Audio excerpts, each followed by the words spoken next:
মুরাদনগর উপজেলার দুর্গারাম পাইলট সরকারি উচ্চ বিদ্যালয়ের একমাত্র খেলার মাঠটি বর্ষা এলেই রূপ নেয় জলমগ্ন ডুবাই।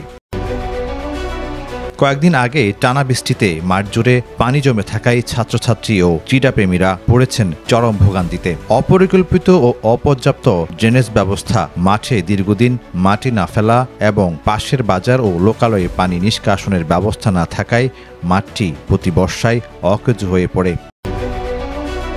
স্থানীয়দের অভিযোগ, মাঠের পাশে পরিত্যক্ত ছাত্রাবাস ও সিনেমা হলের আবর্জনা ও পচে গিয়েও মাঠের পানিকে দূষিত করেছে। এতে ডেঙ্গুর বাহক এডিস মশার প্রজনন বাড়ছে এবং শিক্ষার্থীরা চর্মরোগ সহ বিভিন্ন পানিবাহিত রোগের ঝুঁকিতে রয়েছে। স্থানীয় এক অভিভাবক বলেন, প্রতি বছর এই সমস্যা হয়। পড়াশোনার পাশাপাশি খেলাধুলাও দরকার, কিন্তু বর্ষায় মাঠ একেবারেই অচল হয়ে যায়। বিদ্যালয়ের প্রধান শিক্ষক জানান, 4 বছর আগে একবার মাটি ফেলা হয়েছিল, তবে পুরো সমস্যার ব্যাপারে তিনি অবগত নন।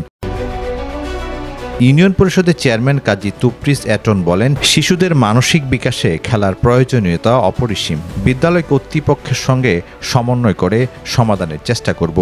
এই সমস্যার দ্রুত সমাধানে যথাযথ পরিকল্পনা ও কার্যকর উদ্যোগ গ্রহণ করা সময়ের দাবি, এমনটাই মনে করছেন এলাকার সচেতন মহল। কুমিল্লা মুরাদনগর প্রতিনিধি নাদিমুল আল তানবীরের পাঠানো তথ্য ভিডিও চিত্রে নিউজ ডেস্ক, প্রতিদিনের কাগজ।